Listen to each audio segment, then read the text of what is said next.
Dahil sa hirap ng buhay at sa pagkawala ng ama, napilitang mamasukan bilang kasambahay si Mariposa sa mayamang pamilya sa Maynila. Wala siyang ibang pagpipilian sapagkat ito ang tanging niyang paraan para makatulong sa kanyang ina sa pag-aaral ng kanyang mga kapatid. Pagdating ng masyon, dito'y makikilala niyang nag-iisang anak ng amo niya, si Jared Salvacion. Ang gwapong binatang halos nasa kanya na ang lahat. Lahat na nga gusto ng isang babae ay tinataglay na ng binata. Mayaman, magarang kotse, pera at marami pa. Gayunpaman, hindi ito kontento sa buhay na meron siya. Paano kaya kung magtagpo ang landas nila ni Mariposa? May mabuo kayang pagmamahalan sa pagitan ng magkaibang mundo nila? Mariposa's POV. Andito na kami ngayon sa terminal ng bus papuntang Maynila. Wala akong pagpipilian kung hindi makipagsapalaran doon para mabuhay kami ng mga kapatid ko't ng nanay ko. Wala na kasing ibang makakatulong sa amin. Simula nang mamatay si tatay. 1 buwan pa lang magmula nang mamatay siya. Dahil sa tulong na rin ng tiyahin ko sa Maynila ay nagawa niya akong ipasok sa trabaho bilang katulong ng isang mayamang pamilya. Chang, mababait po bang magiging amo ko doon? Nag-aalalang tanong ko habang nagkukutkot ng mani sa loob ng bus. Huwag kang mag-alala sa papasukan mo anak, mababait sila doon. Paninigurado niyang sagot sa akin nagpakalma sa aking kalooban. Chang, ano po bang gagawin ko doon? Aba Marie, malamang magtatrabaho ka. Kasi namasukan ka nga bilang katulong. Alangan namang mamasyal ka doon. Sarkastikong sabi ni Chang. Ah, ganun po ba Chang? Napakamot ng bato kong sagot sa kanya. Grabe si Chang, marunong na ring mangbara. Ano ba yung kinukutkot mo dyan sa bagmot kanina kapabuklat ng buklat? Tanong nito sa akin sa bihila niya sa bag ko para makita ito pero nilayukot baka kasi ubusin niya. Mahirap na.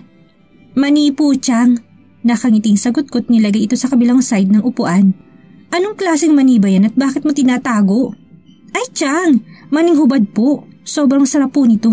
Hindi mo na kailangang hubaran. Masayang bigas ko sabay labas sa pinabaong mani ni nanay sa akin. O siya nga, penging ako anak. Nilahad ko sa kanya yung mani at hinayaan kong kumuha ito. Hindi bale, medyo marami pa naman ang matitira. Pag dinamutan ko naman siya, baka hindi niya ako ilibre ng pamasahe. Wala pa naman akong dalang pera kahit 25.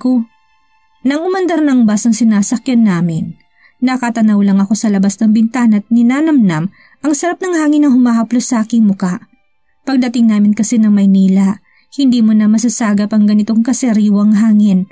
8 oras ang biyahe namin bago makarating ng Maynila. Ihahatid daw muna ako ni Tia sa mga amo ko bago siya bumalik sa pinagtatrabahuhan niya. Malayo si Tiang sa akin na ipasok niya ako sa trabaho sa tulong ng amo niya. Kaibigan daw ng amo niyang pagtatrabahuhan ko. Natatakot man din dahil malayo si Tiang sa akin ay inisip ko na lang na magkikita naman kaming dalawa pag day off naming dalawa. Nangangalahati na kami sa biyahe nang dalawin ako ng antok ko. Hindi ko na mapigilang makatulog hanggang sa makarating kami ng Maynila. Kung hindi pa nga ako ginising ni Tiang, malamang sa malamang ang sarapan ng tulog ko hanggang ngayon. Anak ng tinapay ka naman, Mariposa! Kanina pa kita ginigising. Wala ka bang balak gumising dyan? Tulog mantika ka talaga? Sigaw ni Tiang sa panaginip ko. Grabe, hanggang panaginip ko pala si Tiang Marta pa rin ang naririnig ko. Napabalikwas ako ng bangon na biglang may pumitik sa noo ko ng napakalakas. Asan ang magnanakaw, Tiang? Asan? Patay yung sigaw ko habang hawak-hawak kong bag at akmang ihahampas sa taong kaharap ko. Pero nagulat ako na mapagtanto ko si Tiang Marta lang pala ito habang nakapamaywang sa harapan ko. Subukan mong ihampas sa akin yan, Marie, at makukurot kita sa singit mo ng pinong-pino. Nagbabantang sabi niya sa akin habang nakamulagat pa yung dalawa niyang mga mata. Ay, Tiang naman, wag naman sa singit. Sobrang sakit kaya nun. Pwede bang sa bewang na lang? Alanganing tanong ko at pilit nang umiti habang tinitakip ko sa ibabang bahagi kong bag na muntik ko nang maihampas kay Tiang. May isang salita pa man din si Tiang, mahirap na. Kumilos ka na dyan at aalis na tayo. Tayo nilang naiwan sa bus, ang hirap mo kasing gisingin. Muntik na kitang buhusan ng tubig. Naawa lang ako sa damit mo. Hala, ayusin mo na yung sarili mo at sumunod ka na sa akin. Sabi nito sabay talikod sa akin at naglakad na pababa ng bus. Opo, Chang, susunod na po ako. Sabi ko habang ginagala kong mata ko sa loob ng bus. Tama nga si Chang, kami na nga lang nandito. Siguro matagal na niya akong ginigising. Mahirap kasi talaga akong gisingin lalo na kung pagod ako. Kaya siguro pinitik niya ang noo ko dahil naubusan ito ng pasensya sa pagising niya sa akin. Pero in fairness, ang sakit ng pitik ni Chang sa akin. Ang bigat pala ng kamay niya. Parang bato. Muntik na akong mabukulan dun. Bulong ko sa sarili habang naglalakad pababa sa bus. Nang mapatingin ako sa salamin sa gilid ng bus, hindi na ako nagulat kung bakit namumulang noo ko. Sa tababa naman ni Chang ay bigat ng kamay nito. Buti na lang hindi nakabukol. Bawas ganda points na naman sana yun. Bulong ko habang inihimas ang aking noo para maibisan ang sakit nito. Pagbaba ko, nakita ko si Chang na naghihintay sa akin sa may upuan ng terminal. Lumapit ako sa kanya nakanguso. Nakita ko naman siyang napatawar sa itsura ko. Ayusin mo nga yung nguso mo, Marie. Hindi ka naman siguro bibi para gumanyan. Nakakasuka anak. Tumatawang sabi ni Chang sa akin. Ang sakit magsalita ni Chang, no? Ang sama mo, Chang. Alalahanin mo, kadugo mo ko. Makasabi ka naman na nakakasuka. Nakanguso pa din sambit ko. Na mas lalo nakapagpatawa kay Chang. Napaka ni Chang, tawanan ba naman ako? Sa ganda kong to. Tama na yung pagpapakyut mo kasi matagal ka ng maganda. Bahala ka nga at baka hindi na bumalik yung nguso mo. Tumatawa pa din sabi ni Chang habang pinisil niya ang pisngi ko. Tuluyan na ako napangiti dahil sa sinabi niya. Siyempre naman, kanino pa ba naman ako magmamana? Mana-mana na lang talaga ang mga ganitong ganda. Nakangiting sabi ko habang kumikindat pa. Naku, binola mo na naman ako. Kunin mo ng mga gamit mo at idadaan kita sa mansyon bago ako umuwi. Sabi niya sabay kaway niya sa paparating na sasakyan. Malungkot kong kinuha ang mga gamit ko at sinundan si Chang papasok na sasakyan na pinara niya. Taxi daw ang tawag sa sasakyan namin. Sinabi ni Chang kung saan kami tutungo. Nang umandar na sasakyan, hindi ko maiwasang malungkot kasi malayo na ako kinaingat sa mga kapatid ko. Tapos si Chang naman malayong pinagtatrabahuhan niya sa akin. Napabuntong hininga na lang ako nang nalapit namin paghihiwalay ni Chang. Siya nga pala, ako si Mariposa Manalastas, 25 taong gulang. Elementarya lang ang inabot ko dahil hindi kami pinalad at laging kinakapos sa pera. Kaya mas pinili ko na lang magtrabaho kaysa ang mag-aral. May 3 pa akong kapatid na naiwan sa probinsya. Kaya ako naisipang magtrabaho sa Maynila para mapag-aral ko sila. Tama na yung ako na lang ang magtrabaho para sa kanila. Gusto ko namang makatulong kay Inang kahit sa pagpapaaral lang sa mga kapatid ko. May pinagkakakitaan naman si Inang doon bago ko sila tuluyang iniwan. Hindi kasi ako mapalagi kung alam kong wala silang mapagkukunan ng makakain nila. Habang wala ako, pinagtayo sila ni Tia ng konting sari-sari store para may pangtusto sila sa araw-araw. Sinabi ko kay Chang na babayaran ko na lang siya pag sumahod na ako pero hindi ito pumayag. Konting tulong na lang daw niya ito sa amin. Malaki ang pasasalamat ko sa kanya mula noon pa. Buhay pa man si Itay ay nagpapadala na ito para sa panggastos namin sa pag-aaral. Kahit anong tanggi namin sa kanya, wala pa rin kaming magawa dahil ayaw naman siyang magtampo sa amin. Hindi mo na mabilang ang tulong na naibigay niya sa amin ni Itay noon. At ngayon, malaking tulong pa rin ang binibigay niya. Hindi sana ito papayag na magtrabaho ako. Pero pinilit ko siya dahil ayaw ko namang saluhin niya lahat ng responsibilidad na iniwan ni Itay. Nasabi ko na lang sa sarili ko na balang araw, masusuklian ko din ang lahat ng paghihirap at tulong na binibigay niya sa amin. Hindi ko man siya mabigyan ng magandang buhay na meron ng ibang tao. Pero buong puso kong ibibigay ang pagmamahal na meron ako. Kaya ko magsakripisyo para sa kanila dahil ayaw kong nakikita silang nahihirapan. Tama nang ako na lang ang magpakahirap. Makita ko lang na maayos ang pamilya ko. Lahat ng paghihirap na meron ako'y nawawala. Silang lakas at tapang ko para malampasan lahat ng dagok sa buhay namin. Nang maihatid ako ng Tiya sa gate na napakalaking bahay na to, binilinan niya agad ako ng sangkatutak na pabaon. Binigyan niya sa akin ang susi ng bahay na inihabilin daw ng may-ari sa kanya bago siya tumungo ng probinsya para kunin ako. Pinapasok naman ako ng secure nila nang sabihin ni Tia na ako yung hinihintay nilang katulong.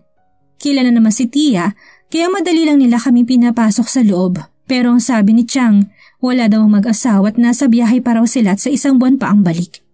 Ang naiwan lang daw dito ay ang nag-iisa nilang anak na lalaki. Pero madalas daw itong wala sa bahay. Binuksan ko na ang napakalaking pintuan at pumasok sa loob.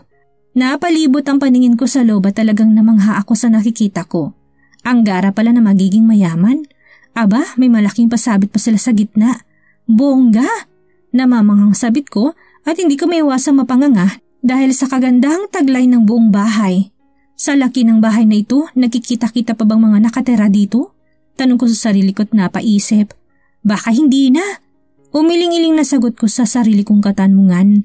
Nang matapos kong pagpantasyahan ng buong lugar, hinanap ko na magiging silid ko dahil sinabi naman ni Chang kung saan ang kwartong uukupahan ko. Madali ko na lang itong nahanap. Malapit na ako sa may kusina nang may marinig akong ungol ng taong pabagsak na ilang bagay na nagmumula doon. Hala, may tao? Bulalas ko. Baka magnanakaw. Nilibot ng mga mata kong paligid at naghanap na pwede kong gamiting pang armas. Nang makita ko sa hindi kalayuan ng walis tambong nakatabi sa isang gilid, agad ko itong kinuha at dahan-dahang pumunta ng kusina. Nakatingkayad na ako naglalakad papuntang kusina. Pagpasok ko napatulala ako sa nakita ko. 2 taong nasa tabi ng mesa. Nakahiga yung babae habang yung gwapong lalaki naman ay nakatayo sa harap niya. Mas lalo ako natulala at napamulagat na makita kong pinaglalaroan ng lalaki ang dibdib ng babaeng nakahiga. Sinubo pa nitong dibdib niya habang ang mga kamay nito'y naglalaro sa kabilang dibdib ng babae. Grabe naman tong mga to. Ano kayang ginagawa nila? Nakahubad yung babae habang yung gwapong lalaki naman ay nakahubad din. Pero nasa paanan nitong pantalon niya. Hindi ko maiwasang pamulahan ng pisngi na makita kong malaking bagay na nakalawit sa harapan ng lalaki. Nakaharap kasi ito sa akin kaya buong buo ko itong nakikita. Mas lalo pang lumaking mata ko na makita kong pinasok niya ito sa gitnang bahagi ng babae nakahiga. Nakapikit silang dalawa habang yung lalaki gumagalaw sa harapan nito. Iyan ang naririnig kong sinasambit ng babaeng pabaling-baling ang ulo habang nakakawit ang dalawa nitong paa sa balakang ng lalaki. Hindi ba ito nasasaktan sa ginagawa ng lalaki sa kanya? Nagtatakang tanong ng isip ko habang patuloy pa rin sa pinapanood. Gusto ko nang pumasok sa kwartong ukupahan ko para maayos ko ng mga gamit ko kaso nag-iisip ako kung paano. Kailangan ko kasing dumaan sa gilid nila para makapasok ako doon. Nahihiya naman ako mag-excuse dahil baka may istorbo ko sila sa ginagawa nila. Pag dumiretso naman ako bigla, baka sabihin naman nilang akong bastos. Pinapanood ko lang sila sa ginagawa nila habang nag-iisip kung paano makadaan nang hindi nila napapansin. Pero napailing ako dahil imposibleng hindi nila ako mapansin. Hindi ko kasi alam kung mag-excuse na lang ba ako o makadaan ng diretso lang. Sa huli na pagdesisyonan ko mag-excuse na lang para hindi yung nakakahiya. Kaya huminga muna ako ng malalim bago kinuha ang bag ko sa malapit at naglakad na patungo sa kwarto. Excuse me, makikiraan lang po. Malakas kong bigkas na nakayuko nakapagpatigil sa kanilang ginagawa. Nakita ko sa gilid ng mata ko na nagmamadaling tinaas ng lalaki ang suot nitong pantalon habang humarap sa akin at yung babae naman dali-dali nagtago sa likod ng lalaki. Naglakad na ako papunta sa kwarto at hindi na sila pinansin pa. Malapit na ako sa pinto nang marinig kong galit na boses ng lalaking nakapagpakaba sa akin. Who are you? What are you doing here? Galit na sigaw ng lalaki sa akin. Hindi ako lumingon dahil natakot ako't kinakabahan na sinigaw nito. Pag kinakausap ka, huwag kang nakatalikod. Sigaw ulit niya na nakapagpaigtad sa akin kaya napalingon agad ako't nabitawan ng mga dala-dala kong bag. Sir, pasensya na po kung nakaistorbo ako. Kinakabahang sambit ko't nautal pa dahil sa takot. Who are you? Hindi ba ito naubusan ng laway kakasigaw? At dahil baka mas magalit pa ito'y sumagot na lang ako para matapos na't makapasok na ako. Marie po sa Manalastas po sir. Marie for short. Mula sa kanlurang bahagi ng Pilipinas. 25 anyos at anak ni Marcela Manalastas. Pagpapakilala ko. Nakita kong nagpipigil sila ng tawa dahil nakatingin pa ang mga ito. Are you the maid mom was talking about? Natulala ako kung siyang tingnan dahil hindi ko alam ang naintindihan ang sinasabi niya. Bakit ba kasi English na English ang lalaking to? Pwede namang Tagalog na lang para mas maintindihan ko pa. Sir, alanganing sambit ko at napakamot sa ulo ko. Ano nga po ulit yung tanong niyo? Pwedeng pakiulit at pakisabi na rin sa Tagalog, sir. Hindi ko po kasi naintindihan. Napayuko na ako at nilalarong mga daliri ko sa kamay. Sabi ko, ikaw ba yung katulong na sinasabi ni ma'am? Napatango ako at napasagot. Opo sir, ako nga po. Kung hindi niyo po mamasamain, iayos ko na po yung mga gamit ko para makapag-umpisa na po akong maglinis sa mga kalat niyo. Sabi ko tiningnan ang mga nakakalat na damit sa sahig at nakatumbang mga silya. Pasensya na talaga sir at naabala ko pa kayo sa ginagawa niyo. Sige po, papasok na po ako. Pwede niyo na pong ituloy yung ginagawa niyo. Ipasok niyo na po ulit sa kasama niyo. Paramis po, hindi ko na po muna kayo lalabasin. Nakangiting sabi ko, tumalikod na. Nang tuluyan na akong makapasok sa kwarto, nilibot kong paningin ko sa loob at namangha dahil sa lawak ng kwarto. Buong bahay na namin ang laki ng kwartong to ah. Sambit ko't nilapag ang dala kong bag malapit sa cabinet na nandoon. Agad akong pumunta sa kama sa malapit at umupo doon. Namangha ako mas lalo nang maramdaman kong lambot ng kama. Napangiti ako tumakyat sa kama mismo. Lumingon-lingon pa ako at nang masiguro kong ako lang talagang tao sa loob. Tumalon ako sa kama at masayang tumatalbog. Ang sarap pala ng feeling na ganito kalambot ang inaapakan mo. Nang mapagod ako, pabagsak akong humiga habang nakangiti. Makikita mo sa mukha kong kasiyahan. Pero nang maalala kong pinunta ko dito, agad akong bumangon at inayos sa mga gamit ko. Nang matapos kong maiayos lahat ng gamit ko, lumabas ako ng kwarto at dumiretso sa kusina para maglinis. Malapit na akong matapos sa paglilinis nang may pumasok na 2 babae. Matanda yung isa at kasing edad ko lang naman yung isa. Agad akong umayos ng tayo at bumati sa kanila. Magandang hapon po sa inyo. Ako po pala si Mariposa. Pagpapakilala ko't lumapit sa matanda para magmano samantalang initian ko lang yung huli. Kaawaan ka ng Diyos Ineng. Ako naman si Lola Tessie at ito naman ang apo ko si Lara. Kanina ka pa ba dumating? Tanong nito na agad ko naman tinanguan. Agad ko silang tinulungan bitbitin ng mga pinamili nila. Nang mailapag ko na lahat sa mesa, tumulong na rin ako upang ayusin ang mga ito't ilagay sa lalagyanan. Noong una, hindi ko pa alam kung saan ko ilalagay. Pero dahil sa pinalaki akong makulit, kada hawak ko sa pinamili nila ay tinatanong ko kung saan ang lalagyanan. Buti na lang mababait sila at hindi sila nakulitan sa akin. Madali ko lang sila nakapagpalagay ng loob dahil nakikita ko sa kanila si inang at kapatid kong babae. Tawa sila ng tawa habang nagkakwento ako ng bagay tungkol sa mga ginagawa ko sa probinsya at dahil sa kanila, mas gumaan ang nalulungkot kong pakaramdam. Jared's POV. I'm with my girlfriend right now. I was laughing all my ass out. I can't believe that I encountered a girl such innocent as her.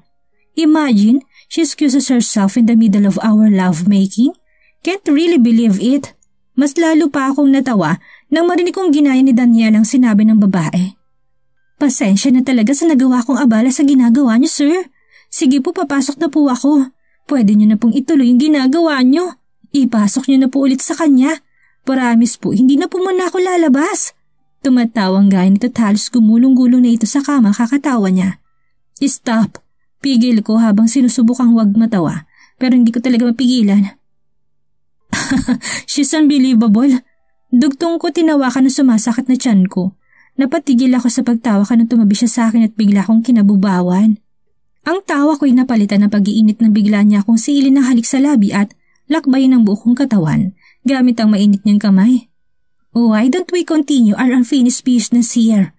Mapangakit na bulong nito sa mga labi ko at pinaglakbay ulit ang kamay nito hanggang sa mapadako ito sa pagkalalaki ko. I'd love that. Napapaungol kong sambit dahil sa paghawak nito sa aking sandata. Nang hindi ako makapagpigil, pinabaligtad kong posisyon namin. Ngayon siyang nasa ilalim at ako na ngayon ang nasa ibabaw. Mapusok ko siyang hinalikan sa kanyang mga labi at pinaglakbay ang aking mga kamay sa katawan nito. She is my girl for almost 2 years now. Siya lang nagtagal na babae sa buhay ko. Usapan na rin namin na hindi pa kami gagawa ng baby dahil parehas pa kaming hindi handa. Pabagsak ako na pahiga sa tabi niya. Agad naman siyang yumakap at inunan ang ulo nito sa dibdib ko. I love you. Mainang sambit nito tumingala para tingnan ako sa mukha. Napangiti ako. I love you too. Sleep now.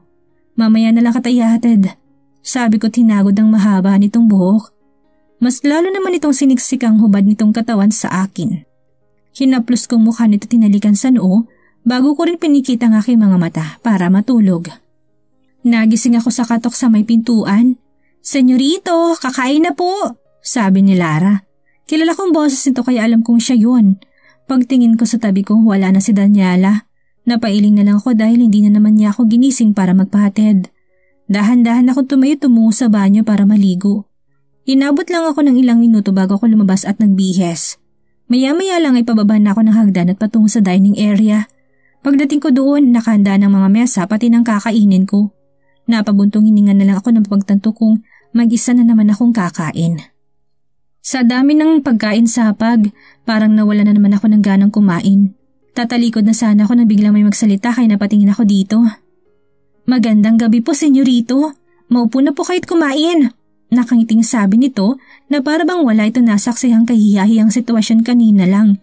Pinagmasdan ko siya habang nilalapag niyang adobong baboy sa mesa at hinilang upuan sa may dulo. May taglay naman pala itong kagandahan na tinago ng palda nitong maluwag na hanggang sakong at jacket. Ngayon ay nakasuot na ito ng uniform na isang katulong dito sa mansyon. Napansin kong naiirita ito sa suot niya kaya hindi ko maiwasang mapangiti. Habang nakatayo kasi ito sa likod ng upuang pinaghila niya para sa akin ay binababa niya ang dulo ng uniform nito na para bang gusto nitong pahabain.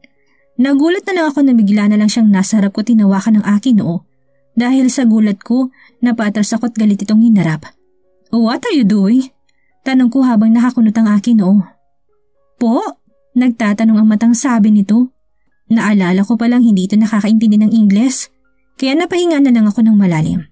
Ang sabi ko, anong ginagawa mo? Mahinahon kong tanong. Nakatayo po, senyorito. Sagot nito't ngumiti. Natampal kong noo ko sa sinagot niya.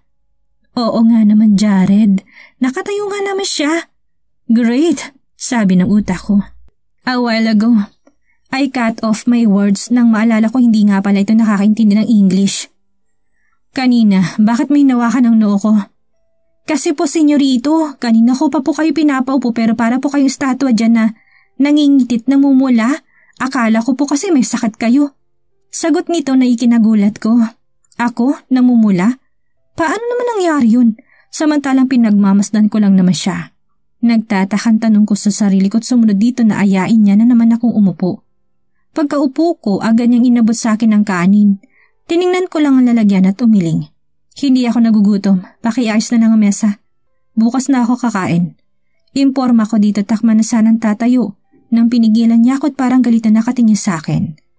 Pagkatapos naming maghanda na ganito karaming ulam, tapos hindi po pala kayo kakain? Nagpagod lang po pala kami sa pagluluto dahil wala naman palang kakain. Seryosong sabi nito at matalino na nakatingin sa akin. Ano problema dun? Binabayaran namin kayo para pagsilbihan kami. Inis na sabi ko tinabigang kami niyang nasa balikat ko. Ganun po ba, senyorito? Pasensya na po pero huwag niyo mamamasay na sasabihin ko. Seryoso pa rin ito na sambitin niya yon. Ang swerte niyo nga po dahil isang kainan lang po pero ang ulam niyo napakadami. Tapos hindi niyo lang pala kakainin. Sa amin isang putahe nga lang ang hirap pa naming makamit. Napakaswerte niyo dahil nakakain kayo ng ganito. Samantalang sa aming mahihirap, kailangan mo kumain ng triple para lang kumita at makakain ng simpleng ulam kagaya niyan. Mahabang litanya nito tumalikod na sa akin at pumasok na sa dirty kitchen. Napansin kong galit at lungkot sa mga mata niya. Hindi ko alam kung bakit bigla kong naapektuhan sa sinabi niya. Maybe she's right, pero wala na akong pakialam doon. But seeing her sad face, parang hindi ako maipaliwanag na pakiramdam sa loob ko. Hindi ko na nga namalayang umupo na ulit ako sa upuan at nagsimula ng sumandok ng kanin at ulam. Akala ko babalik ito kaya hinintay ko siya kahit tapos na akong kumain. Pero si Larang pumasok sa dining area para magligpit. Tapos na po ba kayo, senyorito? Tanong nito. Tumango na lang ako tahimik na nagmasid sa ginagawa niya. Napaisip ako dahil sa sinabi niya kanina. Hindi ko man lang alam ang buhay na pinagdaanan niya o nang kahit na sino man sa kanila. Dapat maging sensitive pa rin ako sa mga nararamdaman nila. Patapos na itong ligpitin ng mesa na magtanong ako. Nasaan yung bagong katulong? Seryoso ako na tanungin ko ito.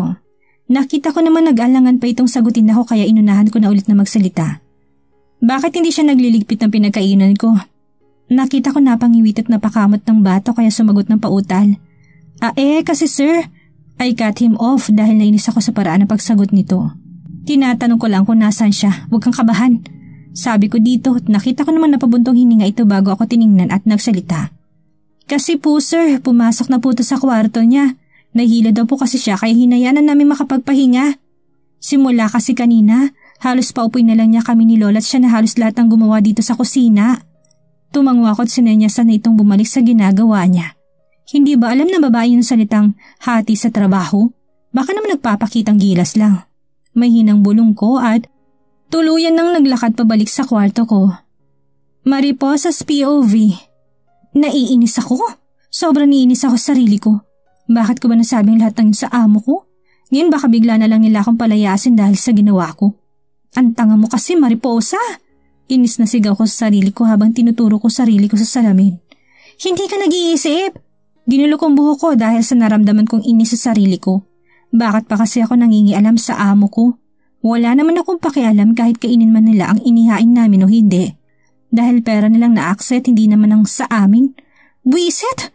Mura ko't napaupo sa gilid ng kama. Hindi ako pwedeng mawala ng trabaho sa mga oras na ito.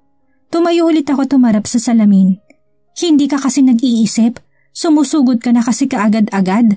Hayan tuloy, sabi ko tinuro sarili ko sa salamin. Hindi ko naman alam anong gagawin natin. Naguguluhan at nalulumong tanong ko sa sarili ko. Alam kong para na akong tanga sa pagkausap ko sa sarili ko pero hindi niyo naman ako masisisi, di ba? Kasi naman napabuntong hininga na lang ako't nanghihinang napahiga sa kama. Nagpaalam na ako kina Lola at Lara na magpapahinga na ako't mamaya na kakain. Dinahilan ko na lang nahihilo ako kahit hindi naman. Ayoko kasing humarap ulit sa amo ko. Baka kasi sisantihin agad ako dahil sa pag-iisip at hindi ko na namalayan nakatulog na pala ako. Nagising ako sa kalagitnaan ng gabi. Dahil sa pagkalam ng sikmura ko, ignorahin ko na sana ito nang maalala kong mula nung tanghali hanggang sa gabi hindi pa ako kumakain. At dahil na rin sa takot kong magkasakit, bumangon ako at hindi na nagatubili pang mag-ayos. Nang tingnan ko sarili ko, uniform pa palang gamit kong pagtulog. Pagpasok ko sa kusina, agad ko sinindihan ang ilaw at tumungo sa ref para kumuha ng makakain. Tinuro ni Lara sa akin kanina kung paano magpainit sa oven ata yun. Habang nasa harap ako ng oven, tinititigan ko lang ito dahil nakalimutan ko kung paano to gamitin. Paano nga ba to gamitin? Kumakamot ng ulo kong sambit at nilapag ang ulam sa harap ko. Pindutin ko to? Ay, mali-mali pala. Isasaksak ko muna pala to. Natatawang sabi ko sabay hawak sa saksakan at iwinagaywa ito sa harap ko bago sinaksak. Tapos pipindutin to? Pinot ko pabilog na may nakalagay na on and off. Tapos napasabunot ako sa buhok ko na hindi ko na maalala pang gagawin ko. Hindi ko naman alam kung paano buksan yung nagliliyab na apoy doon sa may kusina. Nahahapong hinila kong silya paharap sa oven. Umupo ako at nangalumbaba sa harap ng ulam at oven. Inaalala ko ano susunod kong gagawin. Nagugutom na talaga ako. Paano ba kasi ito gagana? Bulong na tanong ko sa oven. Wala na akong pagpipilian kung hindi kainin na lang malamig na ulam. Parehas lang din namang iinit ito sa sikmura ko. Ayos na kahit malamig. Hindi ko na kayang gutom ko Sabi ko't kinuha ng ulam sa harap ko't aakman na sanang tatayo nang biglang may umagaw dito't pinasok ito sa loob ng oven. Ang daming itong pinindot bago ko nakitang umikot ang nasa loob nito. Salamat po, senyorito. Nakayukong sabit ko't dahan-dahang inayos ang silyang hinila ko kanina. Hindi ko narinig na tumugon nito kaya ang akala ko'y wala na to. Pumasok ako sa pangalawang kusina at kumuha ng plato at kutsara. Nilapag ko ito sa mesa doon at sinandokan ng kanin habang hinihintay ko yung ulam na uminit. Kumuha muna ako ng tubig at nilagay sa tabi ng plato bago ako bumalik sa harap ng oven.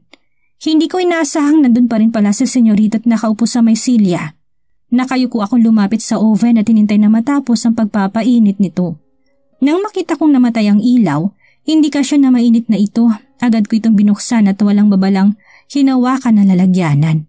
Hindi ko napigilang mapasigaw nang maramdaman kong sakit sa pagkapasok ko sa lalagyanan. Aray! Naiyak kong sambit ko at hinipan ang kamay kong napaso. Lumaki naman ang mata ko nang biglang hawakan na senyorito ang kamay ko at nag-aalalang tinanong ako. Okay ka lang ba?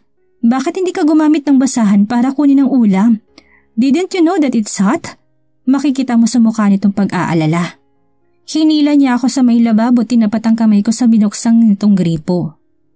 Nakatitig lang ako sa ginagawa niya. Hindi ko alam kung bakit kailangan niya pa akong tulungan. Hindi niya naman ako kaano-ano.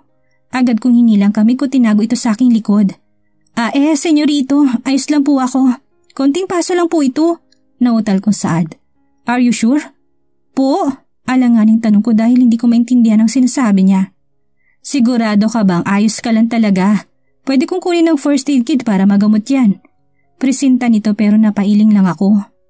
Ayos lang po ako, senyorito. Konting toothpaste lang po ang katapat nito. Gagaling na po ito kaagad. Nakangiti ko ng sambit pero napansin kong napakunot ang kanyang noo. Toothpaste? Nagtatakang tanong niya. Opo, senyorito. Toothpaste nga po. Hindi niyo po ba alam ang toothpaste? Hindi po ba kayo gumagamit nun? Ginagamit po yun pag nagtutoothbrush ka. Yung kulay puti pong nilalagay sa may sipilyo. Na kapag ginamit mo yung bula ng bibig niyo tapos ang anghang. Mahabang paliwanag ko na kinatawa lamang niya. Ano naman kayo nakakatawa? May topak na ata itong si senyorito dahil bigla-bigla na lang tumatawa. Kinalabit ko ito. Ano pong nakakatawa, senyorito? Baka gusto niyo rin pong ibahagi para naman hindi kayo parang tanga dyan na mag-isang tumatawa. Suwestiyon ko na ikinatigil nito pero nagpapigil pa rin. Wala lang to, sabi niya. Magsasalita na sana ako na magsalita ito ulit. Ano na nga bang pangalan mo? Tanong nito sa akin na ikinahampas ko sa may braso niya na mahina. Uy, si senyorito, may gusto niya sa akin. Gusto niyang malaman ang pangalan ko.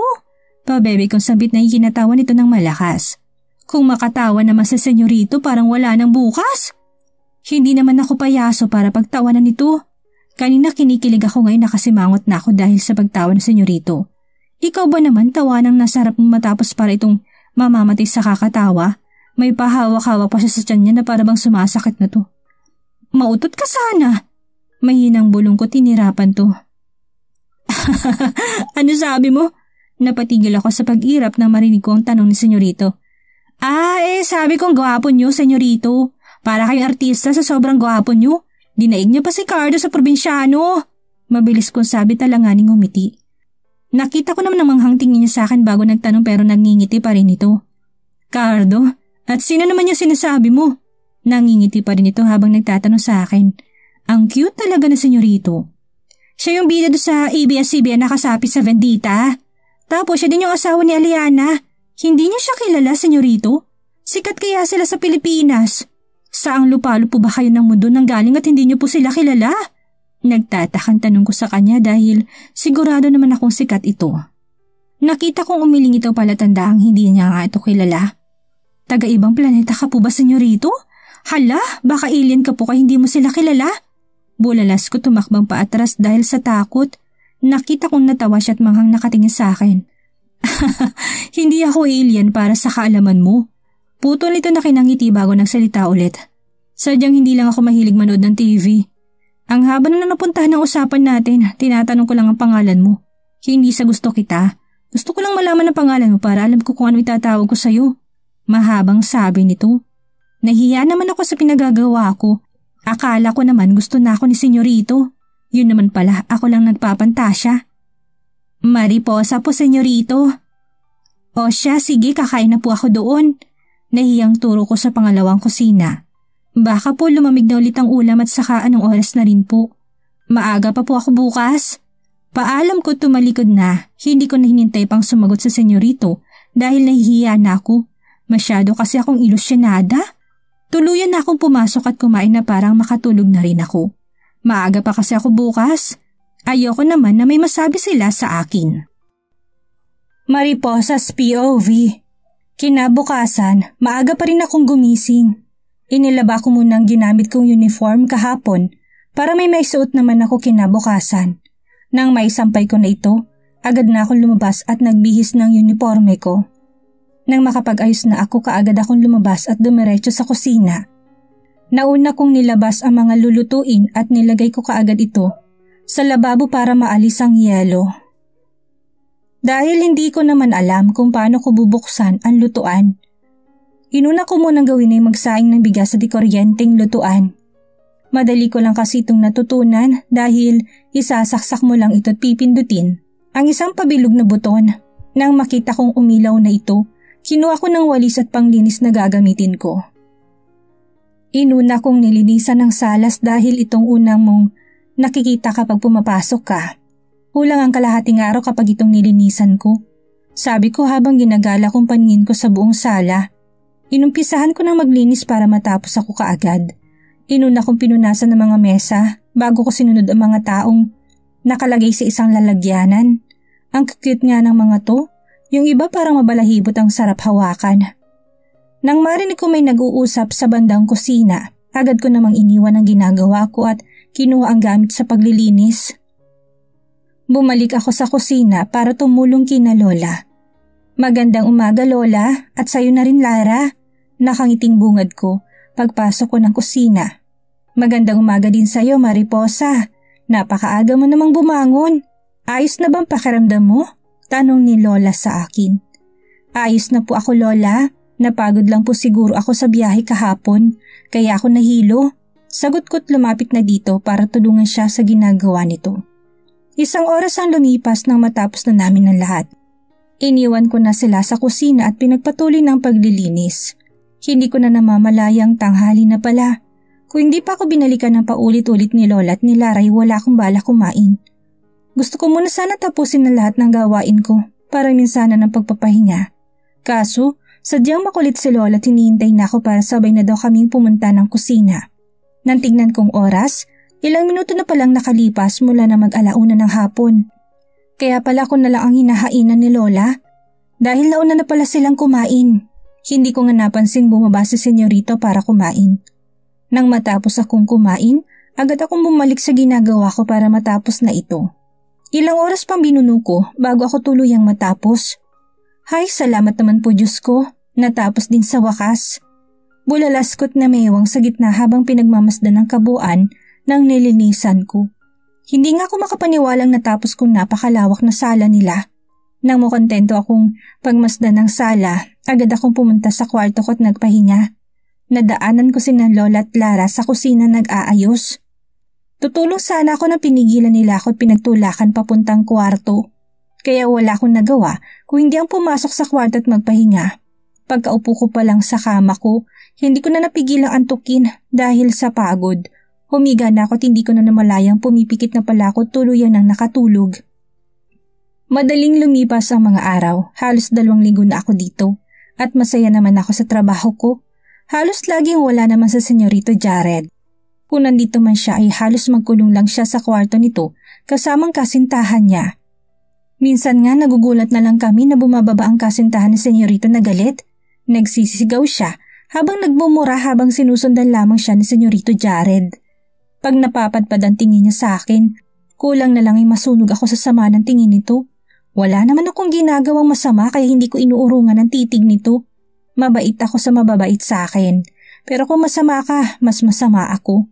Sa 2 linggong inilagi ko dito, halos 3 beses silang pumupunta dito na ang sweet tignan. Pero pagpaalis sa Senyora Daniela, parang nasa gyera lagit nagsisigawan sila. Pag nangyayari nito, lagi kaming umaalis at pumapasok sa kanya-kanya naming kwarto. Wala kasi kami sa pwesto para mangialam. Ayaw naman namin sa amin maibuntun ang galit nito kaya umaalis kami sa abot ng paningin niya. Katulad ngayon, iniwan na namin sila sa sala dahil nagsisigawan na naman silang magkasintahan kahit napakaaga pa. Nagbihis na lang ako dahil may usapan kami ni Tia Marta. Ipapasyal niya daw ako sa bayan at ililibre niya ako. Dapat noong 1 linggo kami magkikita, kaso may bigla ang lakad silang kasama ng mga amo niya. Kaya wala akong ginawa kung hindi ang matulog sa araw ng day off ko.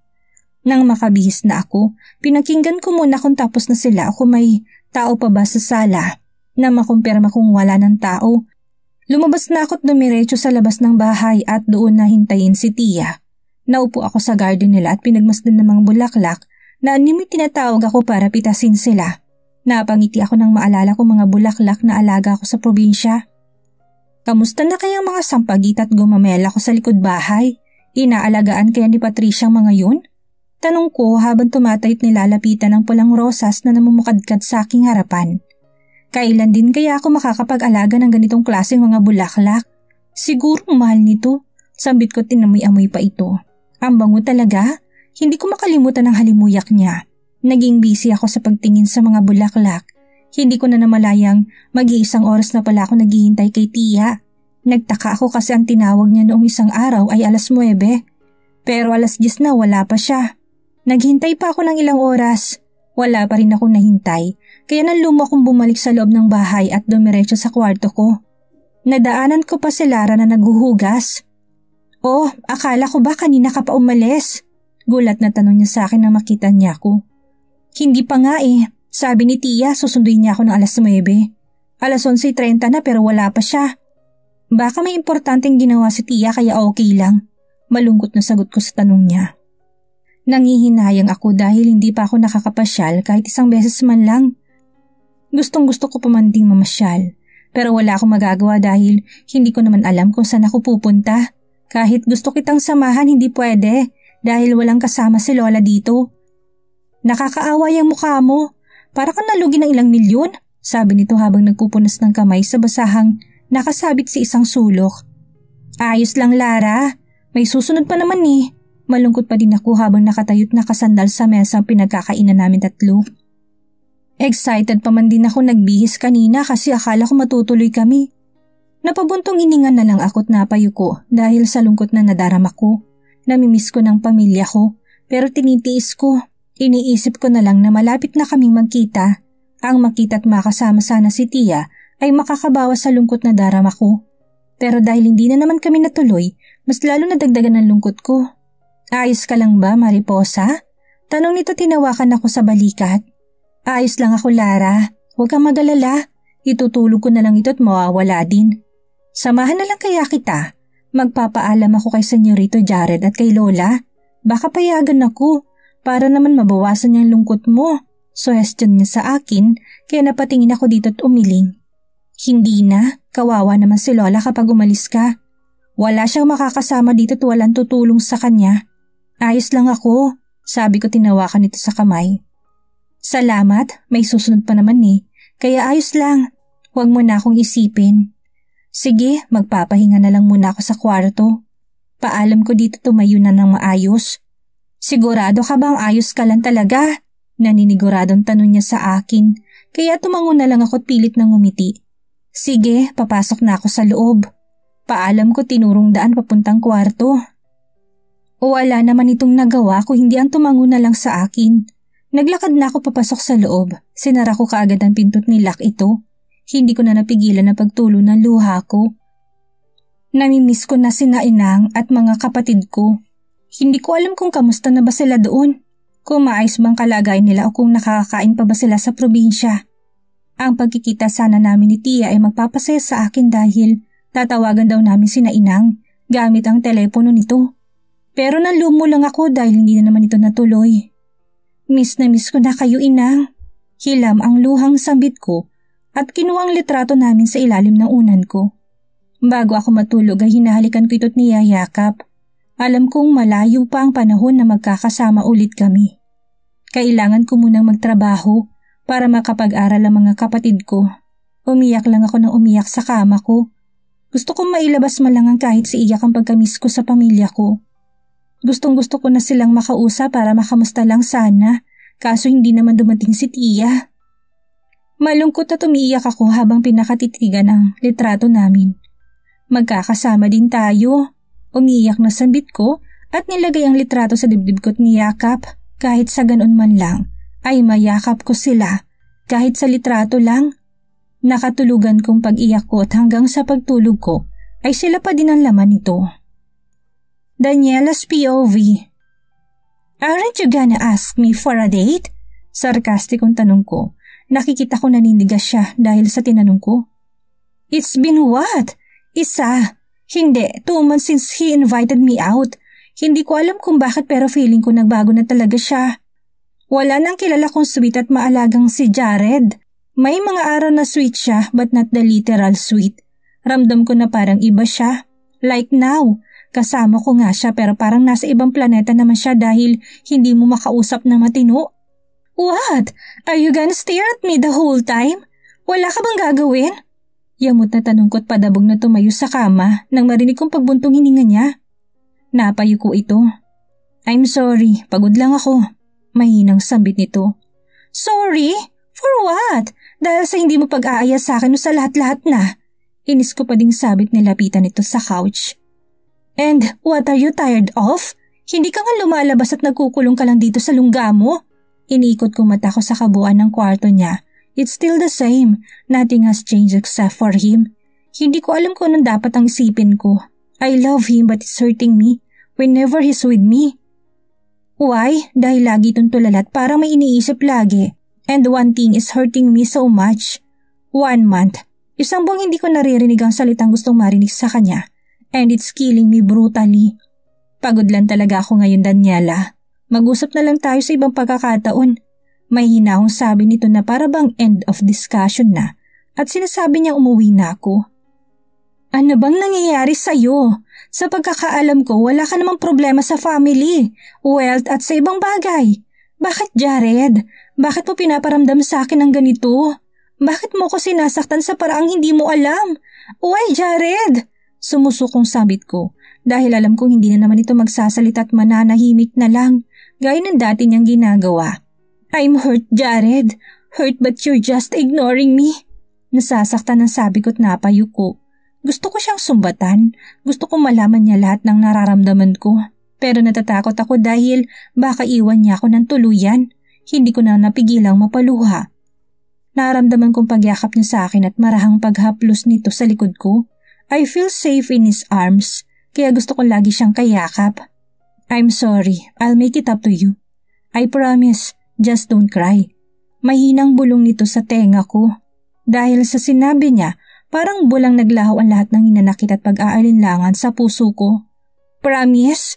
Paninigurado ko tumingin ng diretso sa mata niya. Tumango ito. Yeah, promise. Mahina, ngunit parang nag-aalang ang sagot nito. Bakit parang napakahirap sa kanyang mangako ngayon? Dati may ngiti ito sa mga labi kapag kausap niya ako. Pero ngayon wala na. Tumingin ako sa mga mata nito at dahan-dahang inalikan sa mga labi. At first hindi niya ako tinugon, but I'm persistent person. Hanggat hindi ito mahalik pabalik, hindi ako titigil. Humiwalay ako sa kanya at lumipat sa kandungan nito. Napansin ko nagulat siya, pero wala akong pakialam. I love him at gagawin ko lahat para bumalik ang Jared na minahal ko. Hinaplos ko mukha niya at inihilig ang katawan ko sa kanya. I kissed him torridly with so much longing and love on it. Wala pang ilang segundo nang maramdaman kong pagtugon nito. Napangiti ako na mas lalo kong pinag-igihan ang paghalik ko habang pinaglalakbay ko ng kamay ko sa kanyang katawan. I miss this. Mahinang sambit ko sa pagitan ng halik namin. Nang maramdaman kong binuhat niya ako mula sa pagkakaupo namin ay napangiti ako. Lumipat kami sa kama habang magkalapat pa rin ang mga labi namin. Pinahiga niya agad ako sa kama at kinababawan but I stopped him. I want to pleasure him sa paraang alam ko. At sisiguraduhin kong babalik na siya sa akin ng tuluyan. Ano man ang dahilan kung bakit lumalamig siya sa akin, I know for sure na malalaman ko din ito at hindi ko yun palalagpasin. I will find out why, by hook or by crook. Sabi ko sa isip ko't napangiti. Tinulak ko siya at tumayo sa pagkakahiga sa kama. Nakita kong pagtataka sa mukha nito pero ninitian ko lang siya. Pagkatayo ko, agad ko siyang tinulak pahiga at kinababawan. Sinimulan ko siyang halikan at nangaakit na tumingin dito habang tinatanggal kong sinturon niya gamit ng aking bibig. Nang tuluyan ko na itong matanggal, agad kong hinubad ang pantalon niya at tinalikan agad ang kanyang tiyan pababa. Narinig kong napapaungol ito. Kaya mas lalo ko pang pinag-igihan. Tumayo ulit ako, tinila siya patayo din. Nang makatayo na ito'y agad akong lumuhod at ginawang alam kong magpapaligaya sa kanya. Mas lalo akong ginanahan sa ginagawa ko nang marinig kong pag-ungol nito at pag-ayos niya sa aking buhok at ibuhol ito pataas. Hanggang sa wala na akong kontrol sa ginagawa ko. Siya na ngayon ang kumukontrol sa bilis na paggalaw niya sa akin. Na magsawa ito'y agad niya akong hinila pataas at inalis lahat ng saplot sa akin. Nang mahubaran niya na ako, nang tuluyan ay agad niya akong sinil ng halik at pinahiga sa kama. Nagsimula na maglakbay ang kanyang mga kamay. He was about to enter mine na biglang may kumatok at nagsalita sa may pintuang kinatigil nito. Kakain na daw po, senyorito. Pinapatawag na po kayo ng inyong magulang. Sabi ng nasa pintuan at umalis din. Napansin kong magbibihis na sana ito kaya agad ko siyang tinulak pahiga at kinubabawan agad. Nakita kong pagtutol sa kanyang mukha pero binaliwala ko lamang. Agad akong pumatong sa kanya at ako nang kusang nagpasok ng sandatan niya sa akin. Tutol na ito noong una pero habang ginagalingan ko'y wala nitong nagawa ko hindi ang mapaungol at hindi maiwasang pagpikit. Faster! Pasigaw nitong sabi, tinawakan pambalakang ko, tinulungan na ako sa aking paggalaw. Hanggang sa maramdaman kong malapit na ako. Ayan na! Sigaw ko't hindi maiwasang magdeliryo sa sarap. I'm coming!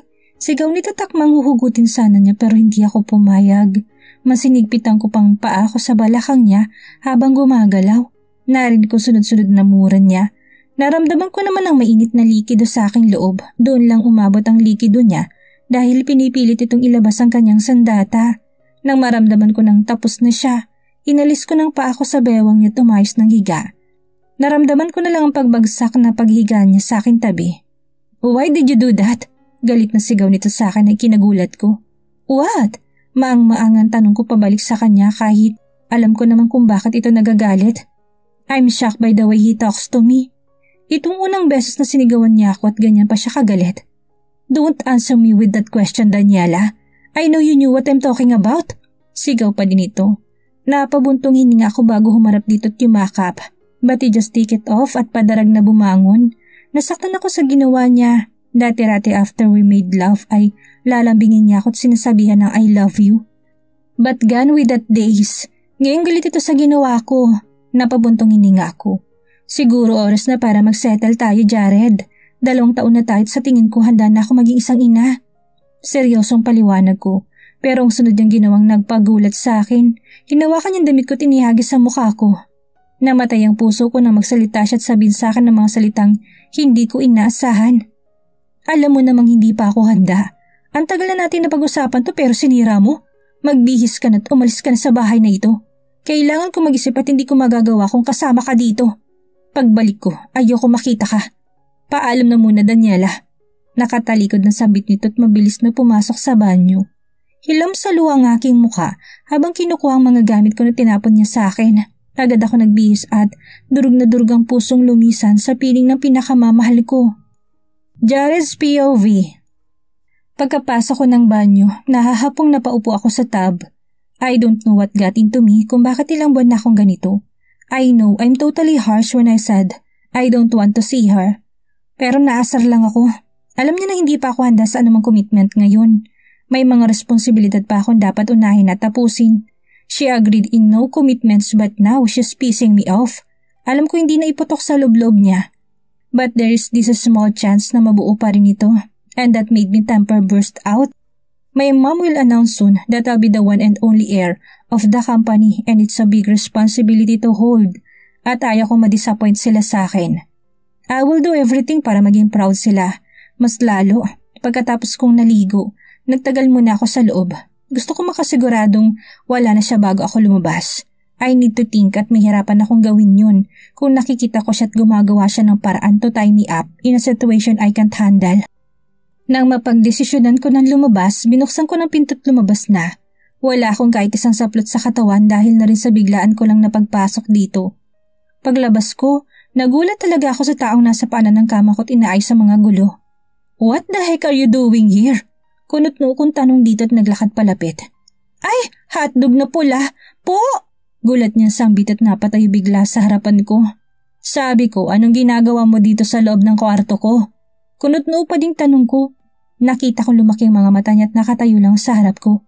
"Senyorito, pinabalikan po kayo ng magulang niyo. Ang tagal niyo daw po kasi." Utal na sambit nito at napatingin sa ibang bahagi ng katawan ko. Nang mapagtanto kong tinitingnan niya, natawa ko tinilang kumot sa kama at tinapis sa ibabang bahagi ng katawan ko. Anong sabi? Hotdog na pula? Hindi ko alam kung bakit napapatawa niya ako sa simpleng reaksyon lang ng mukha niya. Kung ibang babae lang sigurong nakakita ng nakita niya, malamang nasa ibabaw na kami ng kama at pinapaligaya ako. But her, she's different. Hindi man lang niya tinakpan ng mga mata niya at pagkakita sa kahabaan ko. "Okay, magbibihis lang ako." Sabi ko na lang dito at tumalikod na. "At pakitigilan na paglilinis mo dyan, hindi mo yung trabaho." Baling ko ulit dito pero nagulat ako dahil hindi maipinta ang mukha niya habang nag-iisip. Parang hindi niya ako naririnig dahil ipinagpatuloy pa rin itong paglilinis habang bumubulong. Hindi ko maintindihan ang binubulong niya kaya hinayaan ko na lang siya at nagsalita ulit. "Hey, ako na bahala dyan. Pakisabi na lang kina mami na bababa na ako." Napatingin sa akin na nakangiti at sumagot. "Ako na po, senyorito. Wala naman na po akong gagawin." Sambit nito at tinuloy ng paglilinis. Wala na akong nagawa kung hindi ang pumasok sa dresser ko at magbihis. Pinilisan ko talagang magbihis para makausap ko pa ito. Paglabas ko, pinapagpagan niya na ang kama at inaayos sa mga unan. Agad ako lumapit sa kinaroroonan niya at tinulungang ayusin ang unan. Pero hinila niya lang ito't siya na mismong umayos. Ilang taon ka na, Mariposa? Tanong ko. 25, senyorito. Bakit niyo po naitanong? Nagtatakang tanong nito. Wala naman. Mas matanda lang pala ako ng 2 taon sa'yo. Hindi na ulit siya nagsalita kaya pinagmamasdan ko na lang siyang ayusin ng kumot. Nang matapos niya, pinagpag niya pang kamay niya at nakangiting nagsalita. Tapos na! Hindi ko alam kung bakit ko siya pinagmamasdan at bakit nananatili pa ako dito sa loob. Samantalang kapag nililinisan naman nila Manang ang kwarto ko ay lumalabas agad ako. What the difference between her and Manang cleaning my room? Nagtatanong na bulong ko sa sarili ko at naguguluhang napatingin dito. But to my surprise, nakatingin din ito sa akin habang pinupulot niya ang mga nakakalat na damit ko. Senyorito, tawag nito sa akin. Just Jared, Mariposa. Jared, sambit ko. Huli na nang ma-realize ko kung bakit ko sinabi yun. Buti na lang hindi ito nakakaintindi ng English kaya medyo nakahinga ako ng tuwid. Bakit po gusto niyong Jared lang ang itawag ko sa inyo, senyorito? Napatulala ako sa narinig kong tanong niya. Akala ko ba hindi siya nakakaintindi ng English? Bakit naintindihan niya? Hindi ko tuloy alam kung anong isasagot ko kaya napakamot na lang ako sa batok ko. Yun kasi ang tawag ni na Lara at Manang sa akin. Palusot ko na ikinatas niya lang ng kilay. Uwe, senyorito, hindi ko naman narinig na gano'n ang tawag nila sa'yo. Ang tawag ni Lara sa'yo, senyorito, samantalang si Lola naman ay iho. Nagsisinungaling ka po, senyorito. Dere-derechong sambit nito na talagang kinatigil ko. Saka, senyorito, hindi ba bawal na magsinungaling? Bakit? Gusto niyo bang pumunta kay Satanas kapag namatay kayo? Natawa ako sa sinabi niya. Kay Satanas talaga agad? Grabing pag-iisip talaga ng babaeng to. It really amazed me. Mahirap doon, senyorito. Masusunog kayo sa dami ng apoy. Sayang pong kapugian niyo. Sabit nitong ikinapula ko. Paano nagagawa nitong babae na ito ang papulahin ako sa konting salitang binibigkas niya? I know that I'm hot and handsome dahil itong lagi ko naririnig sa mga babaeng nakakasalamuha namin ni Daniela. Pero lagi niyang inaaway lahat ng babaeng tumitingin sa akin at nagpapakilala. Even if it was just a client that my father wants me to be with. May oras pa nga na halos iniskandalo niyang buong event just to let me leave the place. Halos magalit si daddy sa akin about that at dahil mahal ko siya, inintindi ko na lang siya at hinayaan. Nagulat na lang ako na may pumitik na daliri sa harap ng mukha ko. Si Mariposa yun at ang lapit ng mukha namin. Dahilan para magliyab at magwala ang aking alaga. Shit, wala pa siyang ginagawa but she let me feel this, sabi ng utak ko. Agad ko nilayo ang mukha ko sa mukha niya dahil baka pag hindi ako nakapagpigil ay masunggaban ko siya ng halik. Alanganing tumayo ako agad at lumayo ng konti dito. Senyorito, pwedeng magtanong? Lumunok muna ako bago ko inayos ang sarili ko tumango. Ano po itong nakabukol dito sa harap niyo? May cancer po ba kayo? Inosenteng tanong nito sabay hawak sa sandata kong nagwawala na. Hindi ko inaasahang dadakmay niya ito't kaya napasinghap ako at dahil doon mas lalong tumigas ang pag-aari ko. And when she stroke it, haplos lang yun pero nakapagbigay yun sa akin ng kakaibang init. Bakit ang tigas po at ang laki, senyorito? Tanong ulit nito't pinisil-pisil pa. Shit, mahinang ungol ko dahil sa sarap ng paghahawak nito. Agad kong hinawakan ng kamay niya at tinali sa pagpisil-pisil nito sa katigasan ko. Baka hindi ko makontrol ang sarili ko't maihiga ko siya sa kama at angkitin ng paulit-ulit. Mauna ka nang bumaba, Mariposa. Susunod na ako. May gagawin lang ako sandali. Hirap na sabi ko dito para itabi ito palabas. Pero hindi pa po tapos ang ginagawa ko sa kwarto niyo, senyorito. Mauna na po kayo, ako na lang po susunod pagkatapos. At saka hindi niyo pa po nasasagot yung tanong ko. Napakatigas naman ng ulo ng babaeng to. Mamaya mo na lang ituloy. Nakatalikod pa din ako dahil nahirapan na ako sa tigas ng sandata ko. Hindi po, senyorito. Pagkatapos po ng paglilinis, saka ako bababa. Pinal na sabi nito kaya napabuntong hininga na lang ako. I was about to walk going to the bathroom again when she popped in front of me and smiling. May tinatanong pa po ako hindi niya nasasagot, senyorito. Tumatakas na po kayo kaagad. Nakangiting sabit nito tumayo sa harapan ko. Napapamura na lang ako sa isipan ko dahil torture ang ginagawa nito sa akin. Eyesight and talk. Okay, gawin ko munang gagawin ko. Tapos babalikan kita at sasagutin yan. Huwag muna ngayon, pagsusuko ko. Sabi niyo yan ha, senyorito? Promise niyo yan. Tumango ako, tumalis naman na ito sa harap ko, tinuloy na niya ang ginagawa niya. Napabuntong hininga ko't dumiretso na sa banyo ulit. Pagpasok ko, agad ako naghubad at tinutok ang katawan sa ilalim ng malamig na tubig. Shit! Why aren't she aware of what she was doing? Bulalas ko't napahilamos sa mukha ko habang pinagmamasdan ang naguhumindig kong pagkalalaki. Thank God I controlled myself. Kung hindi baka magsisi ako sa nagawa ko. But shit, her hands make me shiver and how can she do that without an effort? Sigaw ko't mas tinapat pa ang katawan ko sa tubig. Hope it will calm the nerves out of me. Inihawak kong dalawang kamay ko sa dingding sa harap ko habang nakatutok pa din ng buo kong katawan sa shower. I know matagal na itong lumambot but what can I do? Ilang minuto din ako tumagas sa banyo bago ko naisipang lumabas. Sinilip ko muna kung nandun pa siya. Nang makumpirma kong wala na, agad ako nagbihis at bumaba na sa dining area para kumain. Mariposa's POV. Ang tagal ko na dito sa mansyon ng mga salvasyon at masaya naman ako. Nagkikita naman kami ni Tia Marta 2 beses dito sa isang buwan. Pinapasyal niya ako sa mga pasyalan at mahilig kaming pumunta sa isang napakalawak na perya. Ang kaibahan nga lang ay wala itong mga sugal at puro sinasakyan lang. Sabi nga ni Tia, EK daw ang tawag dun. Huling pagkikita namin ay binigay niya na sa akin ng cellphone gamit nito. Ayaw ko sanang tanggapin, kaso mapilit siya. Ang gusto pa nga ni Tia yung touchscreen ang ibigay sa akin at sa kanya daw yung dipindot. Mas lalo ko itong tinanggihan dahil hindi ko naman alam kung paano gamitin ang ganong klase ng cellphone. Sa dipindot na nga lang hirap na ako, sa touchscreen pa kaya? Bobo na ako sa bobo. Sadyang wala lang ako interes sa mga ganong bagay. Kung hindi lang laking tulong ng cellphone na ito para makausap si na Inang, nung kakong kukunin ng cellphone. Itinago ko muna ito sa bulsa ko tinungo ng kusina para tumulong. Mariposa, padala naman si Senyorito at ang mga bisita niya ng pagkain at maiinom. Nakahanda na lahat, ipupunta mo na lang sa kanila. Pakiusap ni Lara sa akin habang nagbabalat ng patatas. Sige, yun lang naman pala. Nasaan ba sila? Tanong ko't kinuha ng tray na naglalaman ng pagkain at tapat na juice. Nasa may pool. Mag-iingat ka sa mga yun. Matatamis magsalita ang mga kaibigan ni Senyorito. Huwag kang padadala ha? Paalala nito sa akin.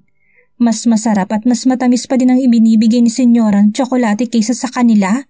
Huwag kang mag-alala, hindi ko sila titikman. Promise. Narinig kong pagtawa nito't naiiling na tinitingnan ako. Ano naman kayo nakakatawa sa sinabi ko? Naku, nahawaan na ata siya ni Senyorito. Pagsabihan ko nga siya mamaya na magkulong na lang sa kwarto nang hindi na nakahawa na. Dapat pala umiwas din ako para hindi ako mahawaan. Hoy Mariposa! Masyado mo namang malayo nilalakbay ng isip mo. Naluloka ako sa'yo. Sige na't baka hinihintay na Senyorito yan. Oops, huwag ka na magsalita. Larga na. Pagtataboy nito't sinenyas pang kamay nito para itaboy ako. Ang sama niya sa akin no? Makalayas na nga. Bitbit ko ng tray at dahan-dahang naglakad. Papunta sa likod ng bahay. Dahil nandoon ang pool. Pagbungad ko pa lang, naririnig ko ng tawanan nila. Naglakad lang ako ng diretso at lumapit sa mesang malapit sa kanila. Nasa pool silang 4. Naglalangoy kaya walang nakapansin sa akin. Agad ko nilapag ang mga pagkain sa mesa at kinuha yung tray. Pagangat ng mukha ko'y napasigaw ako sa gulat dahil sa mukhang nakatiting malapit sa mukha ko. Anak ng tinapa ka! Sigaw ko tinampas na sana ang tray sa lalaki nang marinig kong boses ni Senyorito Jared. Anong nangyayari dito? Tanong nito't lumipat-lipat ang paningin sa akin at sa lalaking nakangiti sa harapan ko. Sasagot na sana ako na magsalita ang lalaking nasa harapan ko. Wala bro, hindi mo sinasabi may maganda pala kayong katulong dito. Bakit ngayon ko lang ata siya nakita? Tanong nito kay Senyorito. Bago lang siya kaya huwag kang magkakamali. Huwag mo nang balakin kung ayaw mong ipatapon kita sa labas.